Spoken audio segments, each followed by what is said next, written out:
What's it like driving a Kenworth T680? Well, I'm glad you finally asked me. I will be focusing on the T because I chose to buy a goddamn piece of Tupperware on wheels. It's like being inside of a plastic container, like a literal fucking Tupperware bowl. Small pebble on the road. Motherfucker. It's going to feel like you ran over Mount Everest. Crack in the pavement. Ha ha ha. Welcome to the fucking Grand Canyon. Hit a pothole. Thanks for visiting Barringer Crater. Want to stop all that goddamn plastic from rattling? Better fucking stock up on plenty of duct tape and rope, because it's going to take plenty to hold this piece of shit together. It's a good thing there are windows on both sides of the sleeper so you can watch Peterbilts rolling by while you reflect on your poor life decisions. I'll give Kenworth this. It's still better than a Freightliner. It's a good starter truck, though. Good start to your depression and your wife filing for divorce. Take it from me. Stay away from plastic trucks. Hey, what's up there, Wolfpack? Let's just go on and get this video out the way, because so many of you keep asking me, hey Lone Wolf, when you gonna do your final thought video on TSH, on Tennessee Steel Haulers? Well, I'm gonna do that video now. I've been gone for about 6 months from TSH at this point. But the reason that I guess there's a delay in me closing the chapter and putting out this last video in regards to TSH is because we were going back and forth in regards to the final settlement, which, to be honest, that still is not 100% resolved. They sent me a final settlement, and I sent them a final settlement, okay? So, if you want to be technical, we both owe each other money. But from my perspective, it's kind of a wash. And I'm not going to get into details of the back and forth of that. That's still pending and not settled yet. But that's one of the main reasons why I've been holding off on my final thoughts video on TSH. But regardless or not, with that going on, behind the scenes, it still hasn't impacted my viewpoint, or I would say my final review on TSH. Now, many of you who've been asking me to do this final thoughts video on TSH have worked for Tennessee Steel Haulers in the past.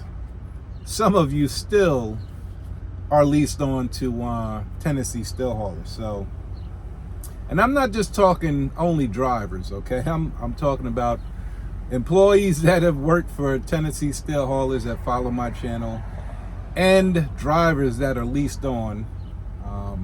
Both have been asking me to do this final thoughts video, but you may be a little shocked when I'm here to tell you that I really don't have nothing bad to say about Tennessee Steel Haulers, about my own personal experience.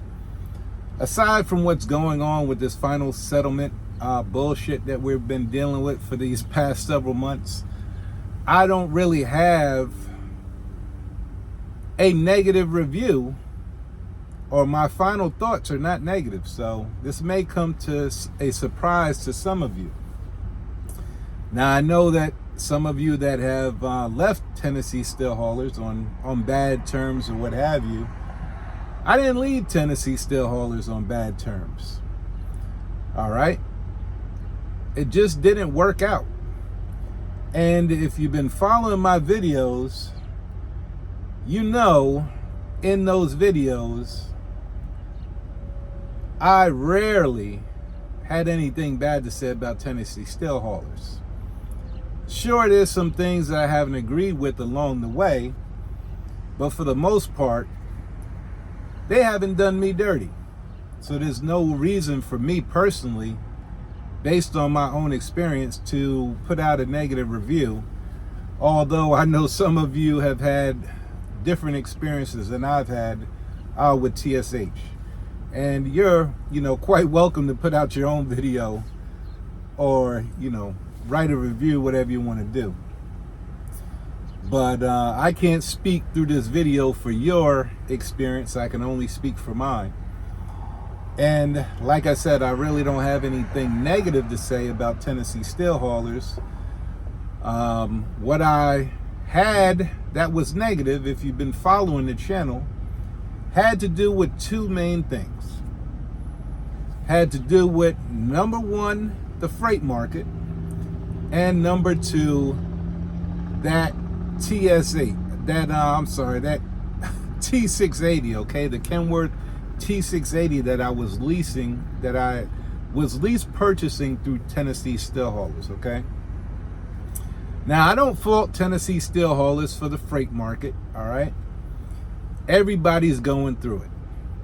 So, hence, I have nothing negative to reflect back on Tennessee steel haulers, because the freight market is pretty much out of everybody's control, all right? We're all dealing with it.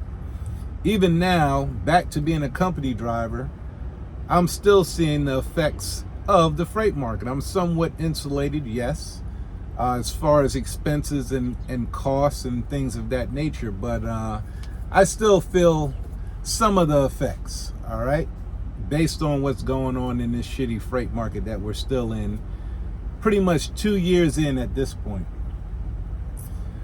And the second thing, like I said, was the Kenworth T680. I can't fault TSH for that either. I do fault Kenworth. And a lot of you say I'm kind of petty with all the, warranty things that I kept bringing the truck in to get fixed. This, that, and the other didn't really affect the performance of the truck. Well, let me tell you, it affected my performance, all right? Mentally. Because if I'm going to spend $250,000, all right, $200,000+ on a truck, I want that truck coming from the manufacturer to be on point. I don't want to deal with no bullshit. So that was one of the main reasons that I was so petty, as you guys call it, with the repairs on the truck. All right, I had to get all this stuff knocked out before that bumper-to-bumper 1-year warranty ran out on that truck. And even after that, there were still things that went wrong with the truck, all right? A lot of it was cosmetic, but like I said, if you're gonna pay all this money for some equipment, you want it to be right from the manufacturer.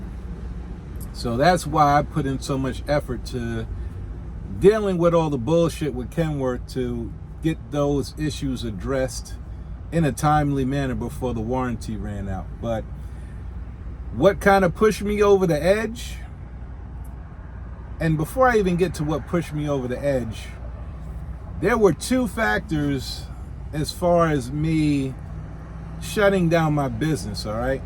And my business pretty much tied to Tennessee steel haulers because I was leased on to them, all right? So two factors that I looked at, and I said, okay, in 2024, if the freight market doesn't turn around, I'm going to shut down the business because I'm not into running a non-profit organization. All right, it's a waste of time in my opinion. So that was number one.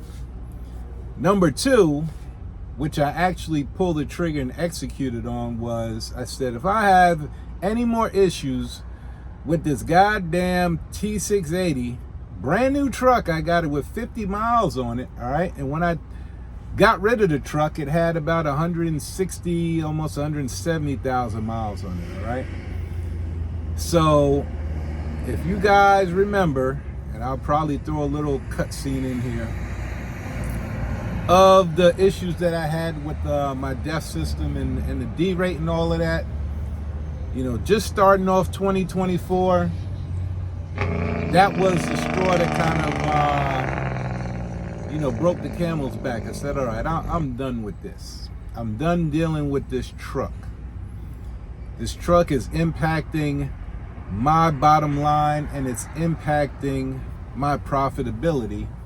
So I decided to just, shut the business down and terminate my lease contract with Tennessee steel haulers back in January, all right?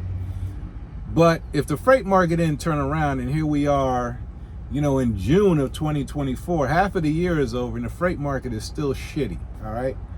Ultimately, I would have still done the same thing, all right?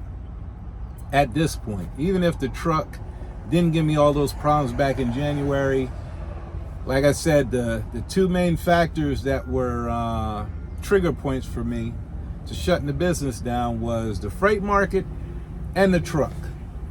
And the trigger point that happened to happen first was the truck. And it happened in January, in the beginning of the new year. And I said, now we are not going to do this going into 2024. So those two were the main reasons, or the main triggers for me shutting the business down. And it really had nothing to do with Tennessee Steel Haulers.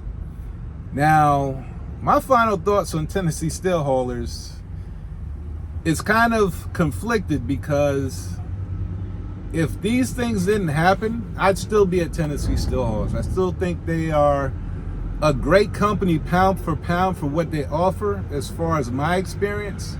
You guys can go watch my lease video, look at my numbers for what I was paying for my equipment. At that time, you couldn't beat it. Right now, I couldn't get that deal, you know, anywhere if I wanted to come back in. So I wouldn't come back into Tennessee Steel Haulers because I couldn't get the same deal I had. If I could, and the freight market, you know, did a rebound, and I could get that same deal and come back, I'd come back to Tennessee Steel Haulers. All right. I really don't have a problem with the company. Are there some things that I disliked? Yes. Primarily having to do with the equipment side of things, all right, the equipment department. But other than that, I think TSH was a good company. They did lose a lot of their customer base, I'm not gonna lie, but like I said, that's, you know, everybody was losing customers and still are at this point. So freight market's not good. That impacted their bottom line, that impacted their customer base. But like I said in the beginning, I have nothing bad personally as far as my own personal experience with Tennessee Steel Haulers. So I know that may come to a surprise to some of you guys, because you kind of want me to put your experience into my video, and I really can't do that. I've heard horror stories, yes, about all the things that have happened that weren't my own personal experience at TSH, but I can't really speak to those.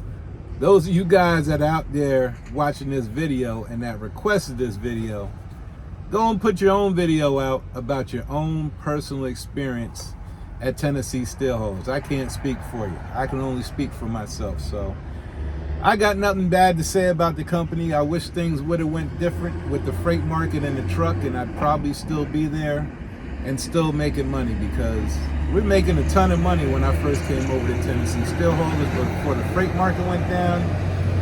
And then when the freight market went down, it just all went to shit. So that was out of my control, out of Tennessee Steel Haulers' control. So if I have anything negative to say about Tennessee Steel Haulers, I might as well have something negative to say about myself and my business, because these factors were out of our control, and it is what it is.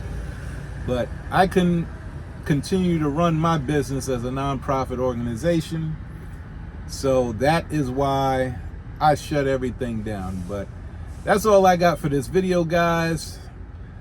I'm closing the chapter on TSH, on Tennessee Steel Haulers. This is my final thoughts video as requested. This is the Lone Wolf Trucker, and I'm signing out. Peace.